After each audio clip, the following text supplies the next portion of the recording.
Welcome to the Slop Farm. Enjoy the video. You begin by confirming availability and creating your Google Fiber account. This saves time. Once done, gather your ID, payment method, and any activation code emailed to you because installers will verify them.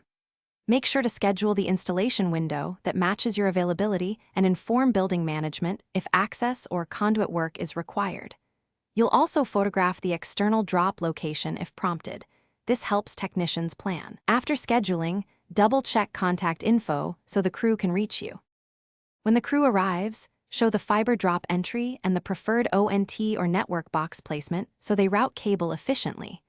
You should explain where your primary router will live. Once done, have them run fiber to that location and terminate into the ONT or media converter.